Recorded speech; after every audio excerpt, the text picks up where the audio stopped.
Hello, good evening. कैसे हैं आप सब दोस्तों? आज हम चर्चा करेंगे भारतीय अर्थव्यवस्था की प्रमुख विशेषताओं की।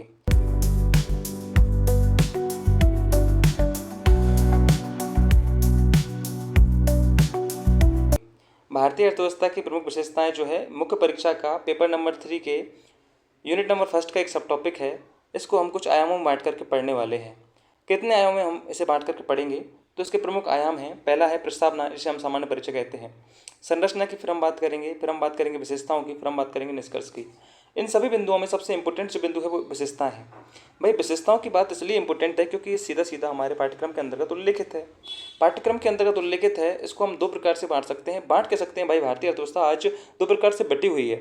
मतलब मैं कह सकता हूँ कि भारतीय अर्थव्यवस्था के अंतर्गत कुछ ऐसी विशेषताएं भी हैं जो परंपरागत रूप से हैं। परंपरागत रूप से मतलब मेरा ये है कि वो भारत को विरासत में ही मिली हैं। तो इस प्रकार से मैं बांट सकता हूँ कि भारतीय अर्थव्यवस्था की एक प्रकार की विशेषताएं जो हैं वो परंपरागत विशेषताएं हैं। दूसरे प्रकार की विशेषताओं की बात कर सकता हूँ। भाई, ये नवीन प्रकार की विशेषताओं की मैं कह सकता हूँ कि जो नवीन प्रकार की विशेषताएं हैं और जो विकसित बना रही हैं भारत को। मतलब मैंने कहा कि दो प्रकार की विशेषताएं भारत के अंतर्गत हैं। दो प्रकार की विशेषताओं को हमने देखा भारत के अंतर्गत, जिनमें हमने पहले प्रकार की विशेषताओं को देखा है परंपरागत। परंपरागत कह सकते हैं या फिर इसे हम एक नाम और दे सकते हैं, जिसे हम कह सकते हैं भाई अल्प विकसित। शब्द समझिएगा आप लोग कि अल्प विकसित क्या है और परंपरागत क्या है। अच्छा, जब मैं कह रहा हूँ कि परंपरागत, तो परंपरागत से मेरा तात्पर्य ये है कि वैसी विशेषताएं या फिर ऐसी विशेषताएं जो कि भारत को भाई विरासत में मिली हैं। भारत को जो विरासत में मिली हैं। अच्छा, जो भी चीज़ हमें विरासत में मिलती है वो परंपरागत ही होती है। तो ये विरासत में मिली हुई हैं और परंपरागत हैं। और चूंकि ये विरासत में भी मिली हैं, परंपरागत हैं, लेकिन इनका जो स्वरूप है वो अल्पविकसित है। मतलब यदि ये विशेषताएं किसी भी राष्ट्र के अंतर्गत होती हैं, किसी भी राष्ट्र की अर्थव्यवस्था में होती हैं, तो वो इसको अल्पविकसित बनाती हैं। तो इसीलिए मैं दो प्रकार से इसको बांट सकता हूँ भाई, कि ये परंपरागत भी कह सकता हूँ, अल्पविकसित भी कह सकता हूँ। अच्छा, इसका जो दूसरा पहलू है, कोई भी सिक्का हो उसके दो पहलू हमेशा ही होते हैं। तो इसका पहलू एक तो हमने देखा कि भाई परंपरागत रूप में है, जिसे हम अल्पविकसित कह रहे हैं। दूसरा इसका जो पहलू निकल करके आ रहा है भाई, वो इसको विकसित भी बना रहा है। अच्छा, ये बात तो विरोधाभास वाली हो गई कि भाई एक तरफ आप अल्पविकसित कह रहे हो, एक तरफ आप विकसित कह रहे हो। तो भाई ऐसा कभी नहीं होता कि कोई चीज़ एकदम अच्छी हो या फिर कोई एकदम बुरी हो। दोनों ही बातें होती हैं। इसमें अल्पविकसित की भी कुछ बातें हैं और उसमें विकसित की भी कुछ बातें हैं। तो दोनों की हमें चर्चा करनी है। और विकसित के अंतर्गत आप उल्लेखित कर सकते हैं कि नवीन विशेषताएं भी आप इनको कह सकते हैं। तो मैंने अभी तक जो बातें कही हैं वो सिर्फ और सिर्फ दो बातें हैं कि एक तरफ आप लिख सकते हैं कि भारतीय अर्थव्यवस्था की जो विशेषताएं हैं वो नवीन विशेषताएं, और नवीन को ही मैं कह रहा हूँ भाई क्या, कि विकसित विशेषताएं, मतलब जो भारत को विकसित बना रही हैं। दूसरी तरफ मैं चर्चा कर रहा हूँ भारत की परंपरागत विशेषताओं की। और जब परंपरागत विशेषताओं की चर्चा कर रहा हूँ तो मैं साथ साथ में कह रहा हूँ कि ये अल्प विकसित स्वरूप दे रही हैं भारत को।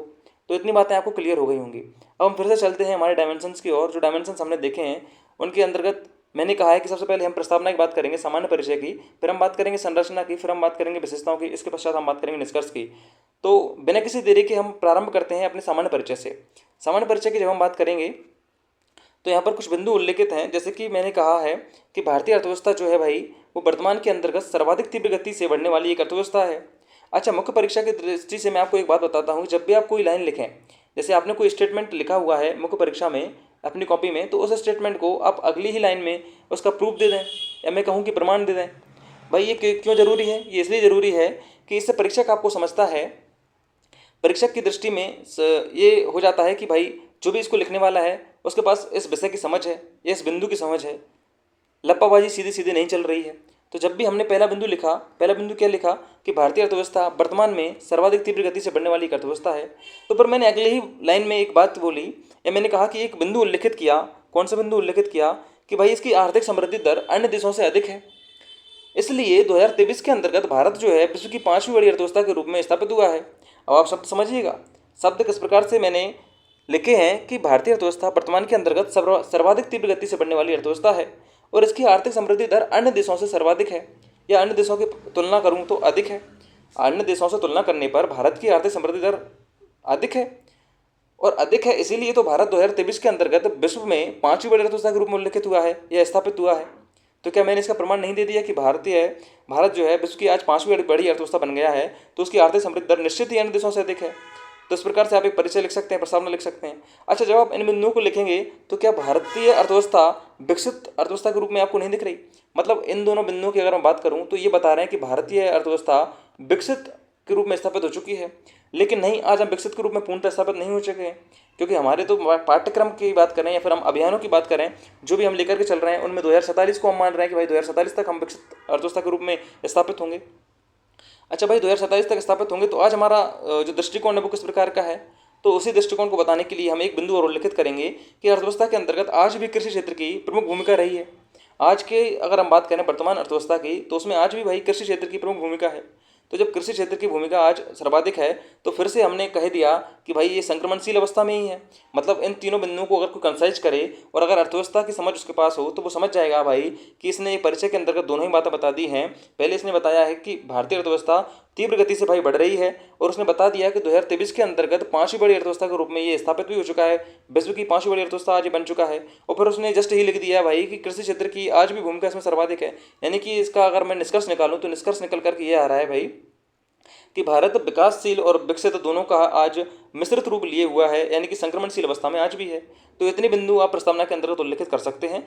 ये मुझे लगता है कि समझ भी आपके अंतर्गत एक बैठ गई होगी किस प्रकार से इन बिंदुओं का महत्व है। तो इन तीनों बिंदुओं को भी आप लिख करके आएंगे, एज अ डिस लिख करके आएंगे तो भी आपका काम हो जाएगा प्रस्तावना के अंतर्गत। अगले बिंदु की अपन चर्चा करेंगे, और अगला बिंदु निकल करके आता है भाई अर्थव्यवस्था की संरचना। अच्छा, अर्थव्यवस्था की संरचना की अगर मैं बात करूं, तो अर्थव्यवस्था की संरचना के अंतर्गत पहला बिंदु जो है कि मैंने बताया भाई, ये तो नॉर्मल सा बिंदु है, जैसे कि इसमें लिखा हुआ है कृषि हो, उद्योग हो और सेवा क्षेत्र हो। मतलब अर्थव्यवस्था की संरचना में क्या होता है? एक एग्रीकल्चर फील्ड होता है, एक इंडस्ट्री फील्ड होती है और एक सर्विस वाला सेक्टर होता है। तीन ही सेक्टर होते हैं, एग्रीकल्चर सेक्टर, इंडस्ट्री सेक्टर और सर्विस सेक्टर। तीन सेक्टर होते हैं। और इसी के अंतर्गत जब अगली बिंदु जो उल्लेखित किया गया है वो लिखा गया है भाई कि अर्थव्यवस्था या फिर जीडीपी में किसी भी क्षेत्र की भागीदारी में अगर वृद्धि हो जाए या कमी हो जाए, तो फिर हम इसे कहते हैं भाई अर्थव्यवस्था की संरचना में परिवर्तनशीलता हो गई है। अच्छा, इस बिंदु को आप किस प्रकार समझ सकते हैं? आप इस प्रकार समझिएगा, जैसे कि एक अर्थव्यवस्था है, इस अर्थव्यवस्था के अंतर्गत भाई तीन सेक्टर होंगे। तीन सेक्टर में एग्रीकल्चर का सेक्टर होगा, एक इंडस्ट्री वाला सेक्टर होगा और एक सर्विस वाला सेक्टर होगा। अच्छा, तीनों ही सेक्टर को जब आप देखेंगे तो इन तीनों सेक्टर में से किसी भी सेक्टर में या तो भाई मंदी आएगी या फिर भाई उसमें बढ़ोतरी होगी, यानी कि वृद्धि होगी। तो जब भी मैं कहूँ कि किसी भी क्षेत्र में वृद्धि हो जाए या फिर कमी हो जाए, तो उसे हम अर्थव्यवस्था की संरचना में परिवर्तनशीलता कहते हैं। जैसे कि एग्रीकल्चर का अगर मैं कहूँ कि एग्रीकल्चर का जो भाग है या एग्रीकल्चर का जो योगदान है भाई वो कम हो जाए और सर्विस सेक्टर का योगदान बढ़ जाए, तो क्या ये भाई अर्थव्यवस्था की संरचना में परिवर्तनशीलता नहीं हुई? क्या ये भारत के विकसित दृष्टिकोण को नहीं दर्शा रहा? क्योंकि जब भी सर्विस सेक्टर बढ़ता है भाई तो उसे कहते हैं कि विकसित की ओर बढ़ रहा है। अच्छा, जब हम इस बात को हम लिखेंगे, जब हम विकसित की बात करेंगे, विकसित अर्थव्यवस्था के रूप में भारत को देखेंगे, तो ये बिंदु हम उल्लेखित करेंगे कि भारत आज किस प्रकार से सर्विस सेक्टर में आगे बढ़ रहा है। तो लेकिन यदि यहाँ पर आपको ज़्यादा नहीं लिखना है या ज़्यादा दिमाग नहीं लगाना है, आप सिर्फ इतना समझिएगा कि अर्थव्यवस्था की संरचना में हम किस प्रकार से लिख देंगे कि भाई अर्थव्यवस्था की संरचना में कृषि हो, उद्योग हो और सेवा क्षेत्र, तीनों क्षेत्र आते हैं। और अर्थव्यवस्था या जीडीपी में इन तीनों क्षेत्रों में से किसी भी क्षेत्र की भागीदारी बढ़ जाए या कम हो जाए, तो उसे हम अर्थव्यवस्था की संरचना में परिवर्तनशीलता कहते हैं।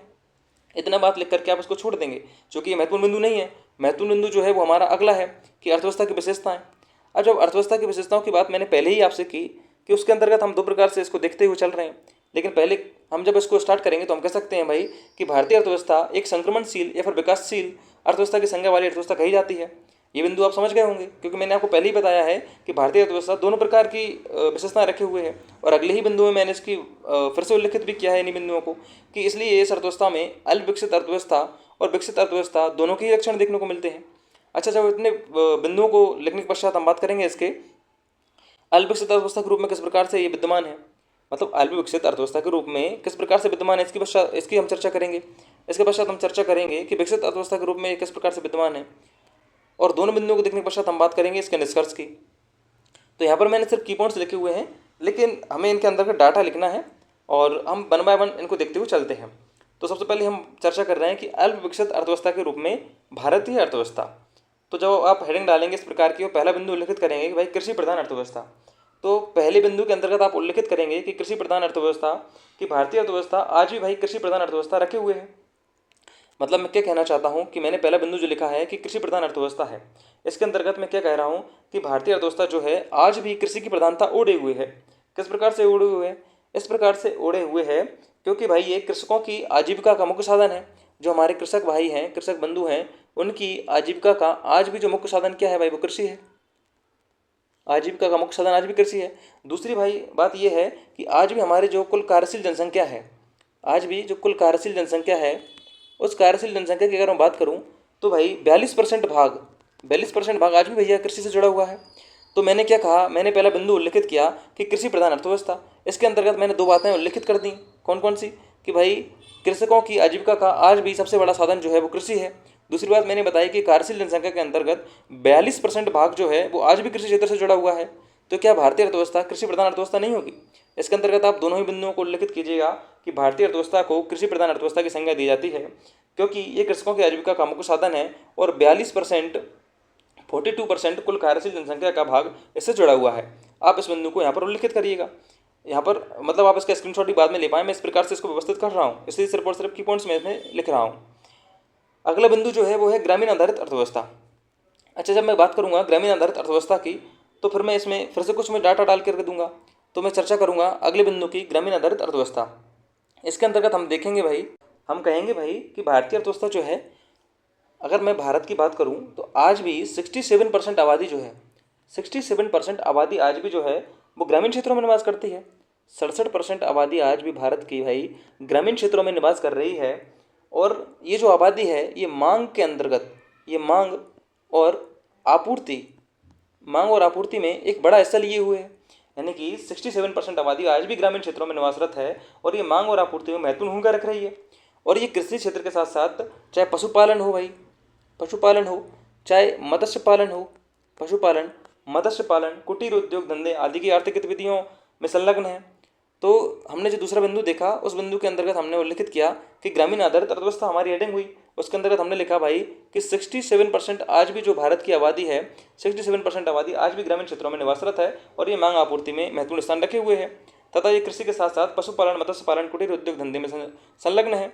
दो बिंदु हमने उल्लिखित किए भाई, और ये दोनों ही बिंदु भारतीय अर्थव्यवस्था को अल्पविकसित बना रहे हैं, क्योंकि कृषि की प्रधानता और ग्रामीण आधारित अर्थव्यवस्था का होना अल्पविकसित श्रेणी में ही आता है। तीसरे बिंदु की अगर मैं बात करूं तो निम्न प्रति व्यक्ति आय आता है। अच्छा, निम्न प्रति व्यक्ति आय आता है तो फिर हम इसका भी डाटा ऐड करेंगे। देखिए, अर्थव्यवस्था के अंतर्गत कोई भी बिंदु जब हम उल्लिखित करेंगे तो बिना डाटा के उसका कोई महत्व नहीं है। जब भी लिखेंगे तो डाटा के साथ ही लिखेंगे। तो जब मैं कहूँगा भैया निम्न प्रति व्यक्ति आय, तो इसके अंतर्गत लिखना पड़ेगा, क्या लिखना पड़ेगा, आप इसको समझिएगा कि निम्न प्रति व्यक्ति आय जो है उसके अंतर्गत मैं उल्लिखित करूँगा भाई कि जो भारतीय आय है यानी कि प्रति व्यक्ति आय, ये जीडीपी के आधार पर हम देखेंगे। तो जीडीपी के आधार पर जब मैं इसकी चर्चा करूंगा तो वित्त वर्ष 2022-23 के अंतर्गत, वित्त वर्ष 2022-23 के अंतर्गत जो आय है वो 1,96,000 बताई गई है, 1,96,000 बताई गई है। अच्छा, यहाँ पर हम क्या इस बिंदु की भी चर्चा कर सकते हैं कि विश्व बैंक ने कितनी बताई है। तो विश्व बैंक की अगर हम बात करूँ भाई तो विश्व बैंक तो कहता है कि भारत की जो प्रति व्यक्ति आय है वो मध्यम निम्न आय वाले क्षेत्र में हमको रखता है, मध्यम निम्न आय। तो मैंने दो बिंदुओं को यहाँ पर भी उल्लेखित किया कि भारतीय अर्थव्यवस्था की मैं बात करूँ, इसमें प्रति व्यक्ति आय जो है वो जीडीपी के आधार पर वित्त वर्ष 2022-23 के अंतर्गत 1,96,000 है। और 1,96,000 जब है, और विश्व बैंक के अनुसार हम कहें कि विश्व बैंक तो कहता है भैया कि भारत की प्रति व्यक्ति आय मध्यम निम्न आय है, मतलब भारत एक मध्यम निम्न आय वाला देश है। तो आपने यहाँ पर अपने तीसरे पॉइंट में क्या उल्लेखित किया, आपने उल्लेखित किया कि 1,96,000 को आप उल्लेखित करेंगे, वित्त वर्ष 2022-23 का जिक्र भी आप करेंगे क्योंकि उसी के अनुसार ये आपने लिखा है। अगर आप इस पॉइंट को भूल जाते हैं तो आप ये भी लिख सकते हैं कि भाई विश्व बैंक तो कहता है कि भारत आज मध्यम निम्न आय वाला देश है। भारत कैसा देश है भाई, भारत मध्यम निम्न आय वाला देश है। इन बिंदुओं को आप उल्लेखित कर सकते हैं। तो 3 बिंदु आपने देख लिए। चौथे बिंदु की मैं बात करूँ भाई, जनसंख्या का दबाव। जनसंख्या के दबाव को आप किस प्रकार समझेंगे ऐसी चर्चा हम कर लेते हैं कि भाई भारत की जो अर्थव्यवस्था है उस पर जनसंख्या का दबाव ऑलरेडी पहले से ही बहुत ज़्यादा था। गत वर्षों में इसकी जो 10 की वृद्धि दर रही है भाई वो भी बहुत अधिक रही है। तो आपने जनसंख्या के अंतर्गत पढ़ा होगा कि हमारी जो 10 की है जनसंख्या वृद्धि दर रही है, 10 की जनसंख्या वृद्धि दर वो हमारी काफ़ी अधिक रही है। जैसे कि 2001 से 11 के अंतर्गत आप डाटा डाल सकते हैं कि 2001 से 2011 के अंतर्गत अगर हम देखें तो 17.5% हमारी 10 की वृद्धि दर रही है। 17.5% हमारी जनसंख्या वृद्धि दर 2001 से 2011 के बीच में रही है। तो जनसंख्या का जो दबाव है ये काफ़ी अधिक हो रहा है। और अच्छा, जब भी जनसंख्या का दबाव काफ़ी अधिक होता है तो हम जानते हैं कि राष्ट्र के संसाधन जो है उनका दोहन अत्यधिक होने लगता है, राष्ट्र के संसाधनों पर दबाव बढ़ जाता है। और अभी तो ये तो 10 की वृद्धि दर वाला आंकड़ा है, आप चाहें तो ये भी लिख सकते हैं भाई कि दिसंबर 2023 तक भारत की जो आबादी 1,44 करोड़ हो गई है। दिसंबर 2023 तक भारत की आबादी 1,44 करोड़ हो गई है और अब भारत विश्व की सर्वाधिक जनसंख्या वाला देश बनने जा रहा है। तो हम कह सकते हैं कि इससे राष्ट्र के संसाधनों का अत्यधिक दोहन होता है और ये भी एक अल्पविकसित अर्थव्यवस्था के रूप में हमें बनाए हुए है। तो इसके अंतर्गत आप क्या लिख सकते हैं जनसंख्या का दबाव, कि जनसंख्या का दबाव अत्यधिक है और 10 की वृद्धि दर काफ़ी अधिक रही है और 17.5% 10 की वृद्धि दर हमारी 2001 से 2011 के परिप्रेक्ष्य में रही है। आप इस बिंदु को भी उल्लेखित यहाँ पर कर सकते हैं। अगले बिंदु की मैं बात करूँ तो ये है अनुदान या सब्सिडी पर खर्चा। भाई ये भी एक अल्पविकसित अर्थव्यवस्था की ही पहचान होती है कि आप अनुदान या सब्सिडी अत्यधिक दे रहे हैं। अब इस बिंदु के अंतर्गत आप इस प्रकार से उल्लेखित करेंगे कि सरकार द्वारा अनुदान या सब्सिडी के माध्यम से अत्यधिक व्यय किया जा रहा है। हमारी जो भारतीय गवर्नमेंट है, भारतीय गवर्नमेंट जो हमारी है, ये भाई सब्सिडी या फिर मैं कहूँ कि अनुदान के माध्यम से अत्यधिक खर्चा कर रही है। अच्छा, ये अत्यधिक खर्चा कर रही है तो इसमें क्या दिक्कत है, मतलब क्या समस्या है? तो यदि आप अर्थव्यवस्था को थोड़ा सा जानते होंगे तो आप जानते होंगे कि भाई जब गवर्नमेंट अनुदान या सब्सिडी के अंतर्गत खर्चा करती है तो फिर जो हमारी आधारभूत संरचना होती है, हमारी आधारभूत संरचना होती है, उस पर व्यय में कमी आती है। और जब उसके पर व्यय में कमी आती है तो उसका विकास कम होता है, और विकास कम होता है तो भाई उससे हमारे अर्थव्यवस्था के अंतर्गत उत्पादन की गतिविधियाँ प्रभावित होती हैं। और उत्पादन की गतिविधियाँ जब प्रभावित होती हैं तो इसी के परिणाम स्वरूप हमारी जो पूंजी निर्माण की दर होती है, पूंजी निर्माण की हमारी जो दर होती है भाई, वो कैसे हो जाती है, वो निम्न हो जाती है। तो ये फिर हमको अल्पविकसित अर्थव्यवस्था वाला बना देता है।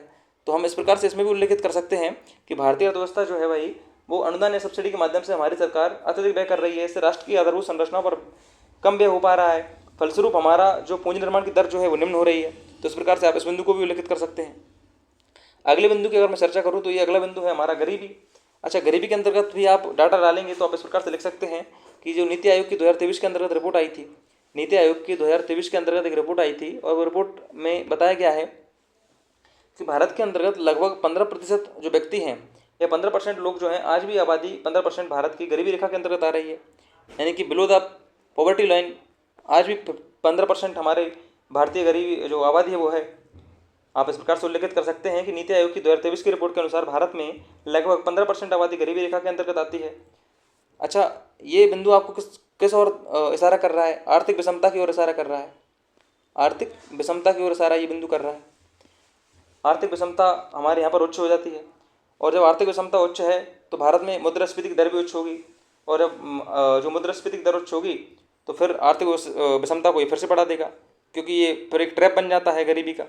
तो यहाँ पर हम इन इतने बिंदुओं की चर्चा तो नहीं करेंगे, लेकिन इतना लिख सकते हैं गरीबी के अंतर्गत, या फिर मैं कहूँ कि इस पॉइंट को आप इसी प्रकार से लिखना कि आर्थिक विषमता अत्यधिक होना, आर्थिक विषमता अत्यधिक होना, आप इस प्रकार से लिख सकते हैं।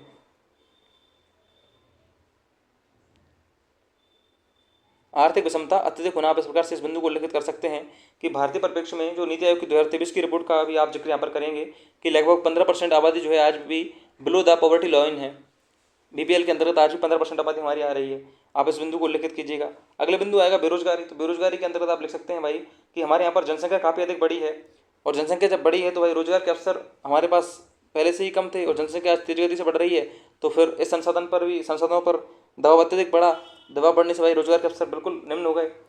और एक रिपोर्ट आई थी भाई centre for monitoring Indian economy, centre for monitoring Indian economy की जो रिपोर्ट आई थी भाई, उस रिपोर्ट ने कहा 2023 के अंतर्गत भारत की जो बेरोजगारी दर रही है वो 8.7% रही है।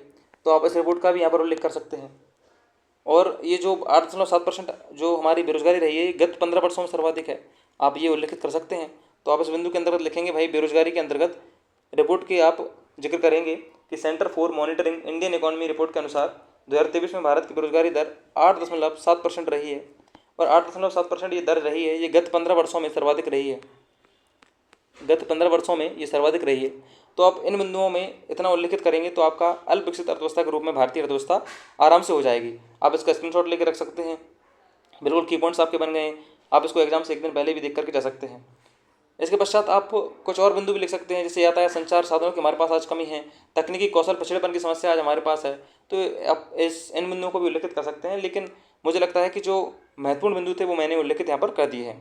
अब मैं चर्चा करूँगा अगले बिंदु की, जो हमारे अर्थव्यवस्था का एक अगला पक्ष है, या फिर मैं कहूँ कि सुकून देने वाला पक्ष है, या फिर मैं कहूँ कि एक सकारात्मक पक्ष जो है, और एग्जामिनर जरूर आपसे ये देखना भी चाहेगा। ऐसा ना हो कि आप सिर्फ और सिर्फ एक ही बिंदु उल्लेखित कर दें कि अल्प विकसित अर्थव्यवस्था के रूप में, और विकसित अर्थव्यवस्था के रूप में आप लिख ही ना पाएँ।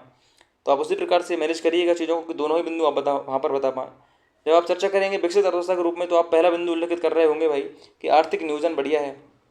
आर्थिक नियोजन, अच्छा आर्थिक नियोजन क्या होता है, इसकी चर्चा थोड़ा सा हम कर लेते हैं। तो आर्थिक नियोजन से तात्पर्य यहाँ पर क्या है, नियोजन कार्यक्रमों से है। अच्छा, भारत के अंतर्गत जैसे ही स्वतंत्रता मिली थी, भारत में जैसे ही स्वतंत्रता हमें मिली थी, तो स्वतंत्रता के पश्चात से ही भारत ने नियोजन कार्यक्रमों को अपनाया था। आप इस बिंदु से सहमत होंगे कि भारत में स्वतंत्रता के पश्चात से ही भैया नियोजन कार्यक्रमों को अपनाया गया था। इसके तहत हम भैया 12 पंचवर्षीय योजनाओं को लेकर के आए थे। 12 पंचवर्षीय योजनाओं का उल्लेख आप यहाँ पर कर सकते हैं कि 12 पंचवर्षीय योजनाओं का भी हमने निर्माण किया था। और अभी भी अगर हम बात करें वर्तमान के अंतर्गत, मैं बात करूँ अगर वर्तमान के अंतर्गत, तो नीति आयोग जो है, नीति आयोग वर्तमान के अंतर्गत भी जो लघु मध्यम और दीर्घ अवधि की योजना बना रहा है, निर्माण कर रहा है, वो भारत के आर्थिक विकास दर में वृद्धि का प्रयास करते हैं। तो इस बिंदु के अंतर्गत हम किन बातों का उल्लेख करने जा रहे हैं? हम कह रहे हैं भाई कि स्वतंत्रता के पश्चात भारत में पंचवर्षीय योजनाओं का कार्यक्रम अपनाया गया। 12 पंचवर्षीय योजनाओं को हम लेकर के आए। वर्तमान के अंदर की अगर हम बात करूँ तो नीति आयोग कुछ मध्यम अवधि की, कुछ लघु अवधि की, कुछ दीर्घ अवधि की योजना बनाता ही जा रहा है। और इन सभी योजनाओं का जो उद्देश्य हमेशा से रहता है वो भारत की आर्थिक विकास दर में वृद्धि करने का प्रयास रहता है। यानी कि भारत की जो आर्थिक समृद्धि दर है उसमें विकास निरंतर इन्हीं से हो रहा है। और साथ ही भारत को विकसित राष्ट्र के रूप में 2047 तक नियोजन कार्यक्रम की रूपरेखा तैयार भी हम कर रहे हैं। तो इस बिंदु का मतलब यही है, आर्थिक नियोजन बिंदु के अंतर्गत आप इसी को उल्लेखित करेंगे कि भारत में स्वतंत्रता के पश्चात से ही हमने 12 पंचवर्षीय योजनाओं को अपनाया। आप इसमें उल्लेखित कीजिएगा कि 12 पंचवर्षीय योजनाओं को हमने स्वतंत्रता के पश्चात से ही अपनाया। फिर आप उल्लेखित कीजिएगा कि नीति आयोग वर्तमान में भी कुछ शॉर्ट टर्म्स की, यानी कि कुछ लघु अवधि की और कुछ मध्यम अवधि की और कुछ दीर्घ अवधि की योजनाएं बना रहा है। और भारत के अंतर्गत आर्थिक समृद्धि दर जो है उसको बढ़ाने का प्रयास किया जा रहा है। और इसी के अंतर्गत आप एक बिंदु और उल्लेखित कीजिएगा कि हमने नियोजन किया है, यानी कि हमने प्लानिंग किया है 2047 तक भारत को विकसित अर्थव्यवस्था के रूप में बनाने का। तो इतने बिंदुओं को आप यहाँ पर उल्लेखित कीजिएगा। फिर हम बात करते हैं भाई खुली अर्थव्यवस्था की। तो खुली अर्थव्यवस्था जिसे हम आर्थिक खुलापन भी कहते हैं, और जहाँ तक मैं समझता हूँ इसकी, ये तो सभी लोग जानते होंगे कि भारत के अंतर्गत जो 1990 के पश्चात हमने वैश्वीकरण को अपनाया था, वैश्वीकरण जिसे हम LPG भी कहते हैं साथ में, उसके अंतर्गत हमारी वैश्वीकरण की अवधारणा भी थी। तो भारत में वैश्वीकरण की अवधारणा 1990 के पश्चात अपनाई गई। और इसी के परिणाम स्वरूप भारत के अंतर्गत क्या हुआ, उद्योग, भारत का व्यापार, भारत का सेवा क्षेत्र, तो उद्योग क्षेत्र, व्यापार क्षेत्र, सेवा व्यापार क्षेत्र, इन सब में वृद्धि हुई।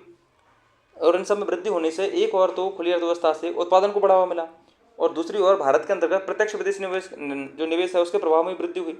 मतलब इसके दोहरे फायदे हुए। किस प्रकार से फायदे हुए? तो पहला फायदा तो इसका ये हुआ कि हमारे यहाँ पर उत्पादन को बढ़ावा मिला, यानी कि प्रोडक्शन को यहाँ पर बढ़ावा मिला। दूसरी ओर जो फायदा हुआ वो ये हुआ कि भारत के अंतर्गत जो प्रत्यक्ष विदेशी निवेश था, प्रत्यक्ष विदेशी निवेश हमारे यहाँ पर जो था उसमें उसके प्रभाव में वृद्धि हुई भाई। प्रत्यक्ष विदेशी निवेश के अंतर्गत भी हमारे प्रभाव में यहाँ पर वृद्धि हुई। तो इस बिंदु को भी आप उल्लेखित कर सकते हैं किस प्रकार से कि भारत में वैश्वीकरण की अवधारणा को 1990 के पश्चात से ही अपनाया गया। 1990 के पश्चात से हमने अपनाया, और इसके जो परिणाम निकल करके आए वो इस प्रकार से हुए कि भारत के अंतर्गत चाहे इंडस्ट्री वाला क्षेत्र हो, चाहे हमारा बात करें हम सर्विस सेक्टर हो, चाहे हमारा व्यापार वाला क्षेत्र हो, इन सब में लगातार वृद्धि हुई। और इन सब में लगातार वृद्धि होने से एक तरफ तो क्या हुआ, उत्पादन को बढ़ावा मिला, प्रोडक्शन को हमारे यहाँ पर बढ़ावा मिला। दूसरी ओर हमारे यहाँ पर प्रत्यक्ष विदेशी निवेश के प्रभाव में वृद्धि हुई। फिर अगला बिंदु हम उल्लेखित कर सकते हैं कि GDP में सेवा क्षेत्र की भूमिका का बढ़ना। अच्छा, GDP के अंतर्गत सेवा क्षेत्र की भूमिका, ये क्या बिंदु है? तो इसके अंतर्गत आप उल्लेखित कर सकते हैं कि भारत की GDP में सतत रूप से, मतलब लगातार जो सेवा क्षेत्र है यानी कि सर्विस सेक्टर जो है उसकी भागीदारी लगातार बढ़ रही है। अच्छा, जब भी सर्विस सेक्टर की भागीदारी बढ़ती है तो वो अर्थव्यवस्था विकसित की ओर जाती है। तो जब भारत में सर्विस सेक्टर बढ़ रहा है तो फिर भारत भी विकसित अर्थव्यवस्था के रूप में ही होगा। तो आप इस बिंदु को भी उल्लेखित कर सकते हैं कि GDP में सेवा क्षेत्र की भूमिका का बढ़ना, जो कि बता रहा है कि भारत विकसित की ओर झुक रहा है या फिर विकसित की ओर जा रहा है। अगला बिंदु है मिश्रित अर्थव्यवस्था से पूंजीवाद की ओर झुकाव। अच्छा, आप इसको सिर्फ इतना भी लिखेंगे तो आपका काम हो जाएगा कि पूंजीवाद की ओर झुकाव। अच्छा, ये पॉइंट क्या है? तो ये पॉइंट इस प्रकार से है कि भारतीय अर्थव्यवस्था जो है इसमें, यदि आपने कभी पढ़ा होगा तो समाजवाद और पूंजीवाद दोनों ही तत्व विद्यमान रहते हैं। अभी आपको पता होना चाहिए समाजवाद क्या होता है, पूंजीवाद क्या होता है। अच्छा, जब समाजवाद और पूंजीवाद दोनों ही तत्व विद्यमान थे, लेकिन अभी क्या हुआ है, गत वर्षों के अंतर्गत सरकार विनिवेश की पद्धति को अपना रही है। विनिवेश की पद्धति को सरकार ने अपनाया है। तो विनिवेश की पद्धति से निजीकरण को बढ़ावा दिया है। किसको बढ़ावा दिया है? निजीकरण को। और जब सरकार ने निजीकरण को बढ़ावा दिया है तो एक तो निजीकरण को बढ़ावा दिया है सरकार ने, भारतीय गवर्नमेंट ने दो काम किए हैं भाई।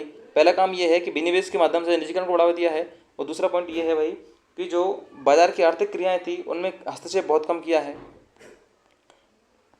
तो जब हस्तक्षेप कम कर दिया है, विनिवेश के माध्यम से निजीकरण को बढ़ावा दिया है, तो ये दोनों ही तत्व यदि आप समझते होंगे तो पूंजीवाद की ओर झुका रहे हैं। समाजवाद और पूंजीवाद दो तत्व होते हैं, और उन्हीं तत्वों में से पूंजीवाद की विशेषताओं को आज भारत धारण कर रहा है। तो इस प्रकार से आप इस बिंदु को भी उल्लेखित कर सकते हैं। और जो पूंजीवाद की ओर जब भी कोई अर्थव्यवस्था बढ़ती है तो विकसित अर्थव्यवस्था का एक संकेत होता है। तो पूंजीवाद की ओर झुकाव आप लिख सकते हैं कि भारतीय अर्थव्यवस्था समाजवाद और पूंजीवाद दोनों तत्वों के मिश्रण से बनी हुई है। लेकिन गत वर्षों में विनिवेश की पद्धति से भारतीय सरकार निजीकरण को बढ़ावा दे रही है और बाजार की आर्थिक क्रियाओं में हस्तक्षेप को कम कर रही है। अतः हम कह सकते हैं कि अर्थव्यवस्था में पूंजीवादी तत्वों को बढ़ावा मिल रहा है। अगला बिंदु आप उल्लेखित कर सकते हैं विदेशी व्यापार। तो विदेशी व्यापार के अंतर्गत भी आप कुछ बिंदुओं को उल्लेखित कीजिएगा, यानी कि आप डाटा ऐड कीजिएगा कि गत वर्षों में भारत का जो विदेशी व्यापार रहा है भाई, वो सकारात्मक रूप से बढ़ा है। आप इसको जरूर लिखिएगा कि सकारात्मक रूप से भारत का जो गत वर्षों में विदेशी व्यापार रहा है वो सकारात्मक रूप से बढ़ा है। किस प्रकार से बढ़ा है कि वित्त वर्ष 2022-23 के अंतर्गत आप कुछ बिंदु उल्लेखित कीजिएगा यहाँ पर कि 2022-23 के अंतर्गत ये $1662, मैं कहूँ कि $1662 $1662 के स्तर पर पहुँचा है। इसके अंतर्गत भी अगर मैं बात करूँ तो जो निर्यात रहा है, आप देखिएगा, शब्द समझिएगा, इसके अंतर्गत जो निर्यात है, निर्यात जो है वो $770 बिलियन के रहा है। $770 बिलियन का निर्यात हमारा रहा है, $770 बिलियन का निर्यात रहा है। और आयात की अगर मैं बात करूं तो जो आयात रहा है वो $892 बिलियन का रहा है। तो $892 बिलियन का आयात और $770 बिलियन का निर्यात भारत का रहा है। इसके अंतर्गत विदेश व्यापार घाटा जो रहा है वो $122 बिलियन का रहा है। विदेश व्यापार जो घाटा रहा है वो $122 बिलियन का रहा है। मेरे शब्दों को आप पकड़ करके लिखिएगा कि भारतीय जो अर्थव्यवस्था है उसमें विदेश व्यापार गत वर्षों में सकारात्मक रूप से बढ़ा है। वित्त वर्ष 2022-23 का आप जिक्र करते हुए लिखिएगा कि ये $1662 बिलियन के स्तर पर पहुंचा है और $1662 बिलियन के स्तर में से इसका जो निर्यात रहा है वो $770 बिलियन का रहा है, जबकि जो आयात रहा है वो $892 बिलियन का रहा है। इसके अंतर्गत भारत का जो विदेश व्यापार घाटा रहा है वो $122 बिलियन का रहा है।